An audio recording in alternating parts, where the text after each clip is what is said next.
Base currency खरीद रहे हो बाय पेइंग कोटेड करेंसी। अब एक काम करो, आप लोगों का वो जो मेजर के अंदर यूरो यूएसडी ओपन करके देखो एक बार, उसको क्लिक करो, क्या रेट चल रहा है उसका एग्जैक्टली। अपन यूरो खरीद रहे हैं, यूएसडी दे रहे हैं। अब आप इसको इमेजिन कर लो, ये यूएसडी है और ये आईएनआर है। $1 की कीमत कितनी है, यहाँ पे 1 यूरो की कीमत कितनी है?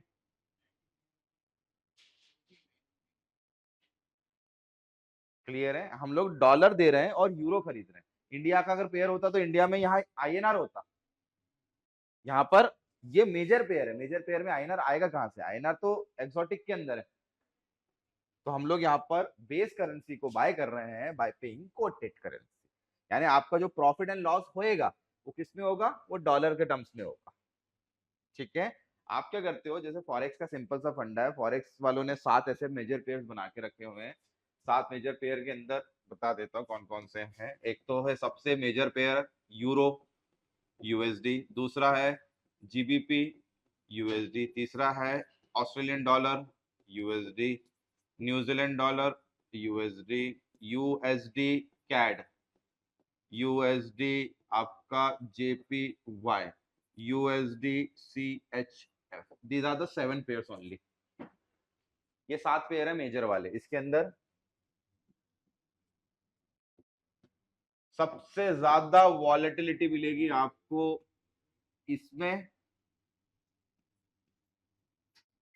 इसमें ये 2 पेयर आप लोगों को हमेशा रखना चाहिए। यूरो यूएसडी ऑलमोस्ट मान के चलो कि इसको ट्रेड करने वालों की संख्या 80% है। बाकी यूएसडी जेपीवाई नियर अबाउट 5% इसको ट्रेड करने वालों की संख्या, और बाकी जो बचा हुआ है वो सारे सबसे बड़े स्ट्रॉन्ग पेयर से। और ये दोनों अपोजिट चलते हैं। अपोजिट चलने का कारण क्या है? एक जगह डॉलर देख के यूरो खरीद रहे हैं, एक जगह जापानीज येन देख के डॉलर खरीद रहे हैं। क्लियर है? अगर मैंने आपसे बोला कि चलो डॉलर बढ़ने वाला है, डॉलर पॉजिटिव हो गया, तो क्या होगा? क्या करोगे? डॉलर गेटिंग पॉजिटिव, डॉलर कैसे पॉजिटिव होगा? जॉब्स के डाटा अच्छे आएंगे, एम्प्लॉयमेंट्स के डाटा अच्छे आएंगे, आप लोगों का एनएफपी अच्छा आएगा,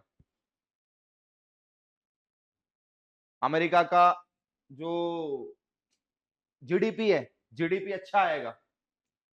कर ही रहा है अभी अमेरिका इसी के लिए काम, है ना? वहां का सीपीआई कम हो जाएगा। What will be the impact on this 7 pairs? क्या होना चाहिए? डॉलर स्ट्रांग हो गया, खतरनाक स्ट्रांग। क्या पड़ेगा? सबसे पहले वाले पेयर पे क्या फर्क पड़ेगा? क्या करोगे आप? खरीदोगे या बेचोगे? क्यों खरीदोगे भैया? अभी आप कर क्या रहे हो? आप पहले पेयर की बात करूं तो आप 1 यूरो बाय कर रहे हो बाय पेइंग 1.06 डॉलर देकर। जब डॉलर स्ट्रांग होगा तो 1 यूरो की कीमत बढ़ेगी कि कम होगी? कम हो जाएगी ना डियर। वही बात है, इंडियन रुपीस वाला माइंड में रख लो कि भैया $1 आज मेरे को 90 रुपए का पड़ रहा है, मेरा रुपया स्ट्रांग हो गया तो मुझे वही $1 80 रुपए का पड़ेगा। करेक्ट है? तो उस कंडीशन में मैं आगे वाले इस पेयर को खरीदूंगा या बेचूंगा? बेचूंगा। Short sale. क्लियर है? फंडा सिंपल रखो, दिमाग में कुछ ना है तो आईएनआर पीछे घुसा दो। डॉलर और आईएनआर का कॉम्बिनेशन, भैया $1 90 रुपए का पड़ रहा है, अगर वही 100 रुपए का हो जाए तो मैं उसको खरीदना पसंद करूंगा, अगर वही डॉलर 80 का हो जाए तो मैं उसको बेचना पसंद करूंगा। यानी हम आगे वाला खरीद रहे हैं और पीछे वाला को दे रहे हैं। That's it. कोटेशन पीछे वाले का आएगा और आगे वाला खरीद रहे हैं और बेच रहे हैं। लॉन्ग और शॉर्ट आगे वाला। और आगे वाला कब होगा? जब आप लोगों को पता होगा कि भैया ये यूरो स्ट्रांग होगा या डॉलर वीक होगा। दोनों के कॉम्बिनेशन वाइस वर्सा है ना। 4 पेयर देख लो। अब 4 पेयर अलग क्यों है? 4 पेयर अलग इसलिए है क्योंकि 4 पेयर के अंदर आप लोगों के ये खरीदोगे यही बेचोगे बाय पेइंग डॉलर। इन 4 पेयर के अंदर, इन 3 पेयर के अंदर खरीद क्या रहे हो? डॉलर ही खरीद रहे हो by paying CAD, JPY, CHF, Swiss franc. अगर डॉलर स्ट्रांग हुआ तो ये सारे आप बेचोगे और ये तीनों खरीदेंगे। यानी you can trade in 7 pairs. दिमाग लगाने की जरूरत नहीं है। डॉलर एक्सट्रीमली स्ट्रांग हो गया तो सिंपल सा फंडा है, 4 शॉर्ट 3 लॉन्ग। फॉरेक्स में आदमी दिमाग नहीं लगाता, फॉरेक्स में आदमी ये देखता है कि when dollar getting positive and when dollar getting negative. क्यों? डॉलर, अमेरिका के अंदर जॉबलेस क्लेम, अमेरिका के अंदर जो बेरोजगारी का भत्ता है वो कम हो जाए, बेरोजगार लोग कम हो जाए, डॉलर स्ट्रांग हो जाएगा। एम्प्लॉयमेंट बढ़ जाए, डॉलर स्ट्रांग हो जाएगा। एनएफपी नॉन फॉर्म पेरोल बढ़ जाए, यानी किसानों को छोड़ के जो वहां का जॉबलेस वाला जो कल्चर है बढ़ जाए, अच्छी बात है, स्ट्रांग हो जाएगा डॉलर। जीडीपी, जीडीपी बढ़ेगी तो डॉलर स्ट्रांग हो जाएगा। आप लोगों का सीपीआई, कंज्यूमर प्राइस इंडेक्स बढ़ेगा, अलग घटेगा तो डॉलर स्ट्रांग हो जाएगा। तो ये सारे इवेंट है, ये इवेंट कहाँ मिलेंगे? forexfactory.com पर एक वेबसाइट है forexfactory.com, या फिर आप जो ब्रोकर यूज करोगे उसी में मिल जाएगा आप लोगों को, ठीक है। या आपके investing.com की वेबसाइट है, वहां पर भी जाके आपको ये सारे इवेंट मिल जाएंगे। इन्हीं इवेंट पर ये ट्रेडिंग होती है, इन्हीं इवेंट्स पर ट्रेडिंग होती है, क्योंकि फॉरेक्स के अंदर तो आप अमेरिका की हर एक चीज को थोड़ी आइडेंटिफाई कर सकते हो कि अमेरिका में क्या चल रहा है क्या नहीं चल रहा है। आपको तो जो न्यूज़ेस मिल रही है उस न्यूज़ेस को एज एन इवेंट मानो, और जब जब डॉलर स्ट्रांग होगा या जब जब आप लोगों को इस इवेंट की इंफॉर्मेशन मिलेगी तब तब फ्लक्चुएशन आएगा, यानी या तो डॉलर स्ट्रांग या तो डॉलर वीक। एक करेंसी को मॉनिटर करना ज्यादा इजी है बजाय euro, pound, Australian dollar, New Zealand dollar, Canadian dollar, Japanese yen और सीएचएफ स्विस फ्रैंक। डिफिकल्ट है, इतनी सारी कंट्री को मॉनिटर करना डिफिकल्ट है, बट डॉलर को मॉनिटर करना इजी है। इसलिए हम लोग ये 7 पेयर को ज्यादा प्रायोरिटी देते हैं। आप देखना कभी भी आप लोगों को इन 7 पेयर में सबसे ज्यादा लोग ट्रेडिंग करते हुए मिलेंगे फॉरेक्स के अंदर। क्यों? क्योंकि we can identify them, dollar identify कर पा रहे हैं हम लोग, और डॉलर के टर्म्स पर ये बढ़ रहे हैं घट रहे हैं। आप ट्रेडिंग व्यू खोलो, ट्रेडिंग व्यू में जो मेजर पेयर है उसके अंदर खोल के देखो, आपको समझ पड़ जाएगा। एक बार ध्यान से देखो उन 7 पेयर्स को, कौन स्ट्रांग हो रहा कौन वीक हो रहा आप मुझे बता दोगे। इन 4 पेयर में अगर ये बढ़ रहे हैं, पॉजिटिव हो रहे हैं तो डॉलर वीक है, ये 4 नेगेटिव हो रहे हैं तो डॉलर स्ट्रांग है। इन 3 पेयर में ये बढ़ रहा है तो ये स्ट्रांग है, ये घट रहा है तो ये वीक है। सिंपल देख लो, वहां पे बाय सेल का भी आ जाएगा, समझ में आ जाएगी आपको एक्चुअली में। सातों को इमेजिन करके देख लो। अगर यूरो नेगेटिव होगा, यूरो है, नहीं नहीं, आप उसका परसेंटेज देखो, चेंज देखो ना, डे चेंज देखो ना कितना चेंज आया। डे चेंज नेगेटिव पॉजिटिव होगा तो उससे आपको पता पड़ेगा ना गैप अप ओपनिंग हुआ या गैप डाउन ओपनिंग हुआ। येन बढ़ा हुआ है, अच्छा ठीक है, जापानीज येन बढ़ा हुआ है, पॉजिटिव है, ठीक है। यानी जापानीज येन पॉजिटिव है एंड यूरो भी, नहीं नहीं नहीं नहीं, कुछ गलत बोल रहे हो ना। यूरो पॉजिटिव है, डॉलर वीक है, डॉलर वीक है, डॉलर वीक हो गया ना। ये वाला भी पॉजिटिव है क्या जेपी भाई? ये भी पॉजिटिव है, ठीक है, यानी डॉलर के मुकाबले येन भी पॉजिटिव है।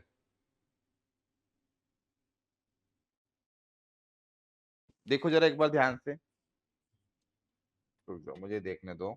रेट क्या चल रहा, रेट बता दो मुझे, यूरो यूएसडी का रेट बता दो मुझे, एलटीपी। 0, ठीक है, एक और होगा, ठीक है चलो, इसका रेट बता दो। 150, 105, ठीक, 80, अच्छा 802, हाँ ठीक है, 20 कर देता हूँ, 80-20 कर देता हूँ। यानी यहाँ पर $1 को बाय करने के लिए मुझे 149.105 येन देने पड़ रहे हैं। सिंपल सा कॉन्सेप्ट रख लो आप लोग, $1 खरीदने के लिए 149 येन देंगे तो $1 मिलेगा। यहाँ पे क्या हो रहा है, यहाँ पे 1 यूरो खरीदने के लिए मुझे, यूरो बाय करने के लिए मुझे कितने डॉलर देना पड़ रहा है, ये वाला, इतने डॉलर देना पड़ रहा है, 1.0802। अब इसके अंदर होता कुछ नहीं है, अपने इंडियन मार्केट और इसमें दोनों में कंफ्यूजन वो बता देता हूँ मैं, चेंजेस बता देता हूँ इंडिया के अंदर। इंडियन फॉरेक्स, हाँ,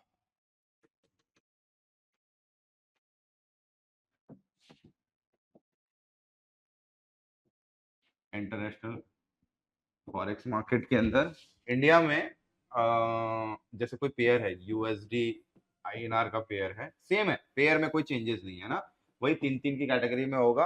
अब यहाँ पे जो पेयर का रेट होता है वो होता है लेट्स सपोज 86.5025। डेसिमल के बाद में कितने फ्रैक्शंस मिलेंगे आपको?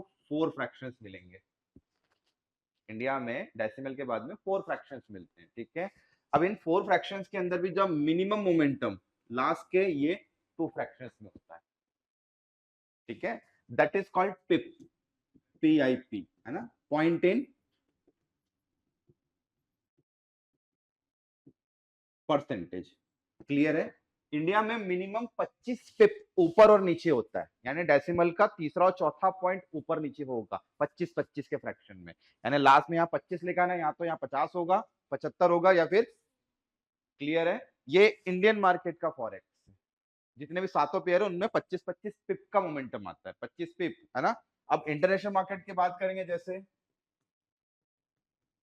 यूरो यूएसडी, ठीक है, वही पेयर है, सेम पेयर है, 1.08020। कितने फ्रैक्शंस हो गए यहाँ पे डेसिमल के बाद में? 5 फ्रैक्शंस हो गए। अब यहाँ पे 5 फ्रैक्शन पिप वाला ब्रोकर मिला है। अब यहाँ पे चेंजेस कैसे होता है? यहाँ पे चेंजेस होता है पिप नहीं, पिप का भी फ्रैक्शन पार्ट। चौथा पॉइंट तो पिप हो गया, यानी चौथा पॉइंट क्या हो गया? चौथा पॉइंट हो गया इज कॉल्ड पिप, और ये पांचवा point is called pipette. Fraction का भी फ्रैक्शन, जैसे बोलते हैं सेकंड, नैनो सेकंड, मिली सेकंड, इस टाइप से। कई बार 6 ब्रोकर्स भी मिल जाते हैं, 6 फ्रैक्शंस वाले भी मिल जाते हैं। अब ये क्यों है? 6 वाले कुछ नहीं, पिपेट ही बोलते हैं, ठीक है, 6 पिप वाले भी मिल जाते हैं। अब सिंपल सा फंडा है इसके अंदर, अगर आपको प्रॉफिट करना है तो आपको यहाँ पर फ्रैक्शनल पर ही काम करना पड़ेगा। अब यहाँ पर इंडियन मार्केट में जो लॉट है, एक लॉट इक्वल टू 1000 क्वांटिटी, यानी 25 पिप का मोमेंटम हुआ तो इंडिया में ₹2.5 का प्रॉफिट एंड लॉस होगा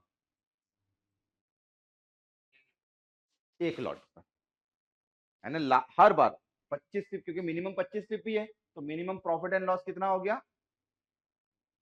₹2.5। क्लियर है? अब यहां बात करते हैं, यहाँ पे लॉट साइज कैसे है? यहाँ पे लॉट साइज है 3। सबसे पहला लॉट साइज 1,00,000 क्वांटिटी, 1,00,000 क्वांटिटी पर एक पिप, एक पिप, 1 पिप ऊपर नीचे तो $10। उसके बाद छोटा लॉट 10,000 वाला, एक पिप, यानी चौथे फ्रैक्शन की बात कर रहा हूं, $1। उससे छोटा वाला 1000, 1 pip, 10 cents PNL।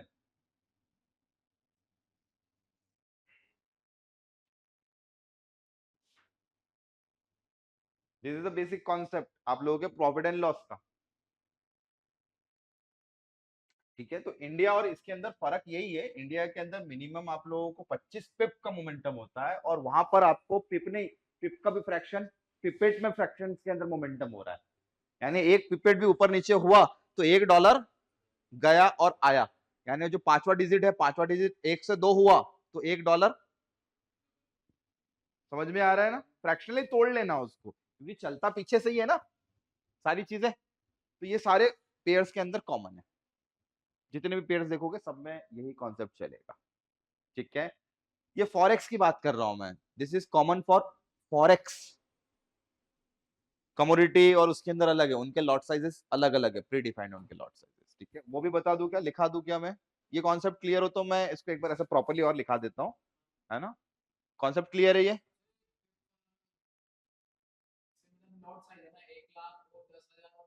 This is a lot size, ठीक है। ये वाला कॉन्सेप्ट समझ गए?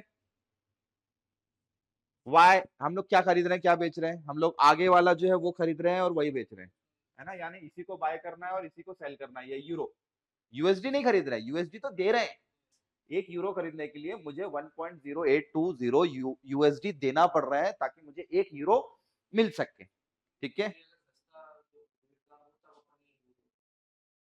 मेन समझा नहीं। आप तो केवल डॉलर को पकड़ लो, डॉलर क्या है, बेस करेंसी मान लो आप, तो डॉलर वीक या डॉलर स्ट्रांग। डॉलर वीक होगा तो क्या करेंगे, बाय करेंगे हम इस पेयर को, हम पेयर बाय कर रहे हैं, हम लेकिन डॉलर थोड़ी बाय कर रहे हैं, हम पेयर बाय कर रहे हैं। डॉलर वीक होगा तो यूरो के रेट बढ़ जाएंगे, मतलब एक यूरो खरीदने के लिए ज्यादा डॉलर देना पड़ेंगे, तो उससे डॉलर क्या हो रहा है, वीक हो रहा है, तो हम उसको बाय करेंगे। जब डॉलर स्ट्रांग हो जाएगा तो क्या होगा, एक यूरो खरीदने के लिए कम डॉलर देना पड़ेंगे, दैट मीन्स डॉलर स्ट्रांग है, तो हम आगे वाले को बाय और सेल कर रहे हैं। ठीक है, ये कॉन्सेप्ट क्लियर रख लो बस। बाकी ये पिप वाला फॉर्मेशन तो कोई इशू नहीं है, तो बिल्कुल सिंपल है।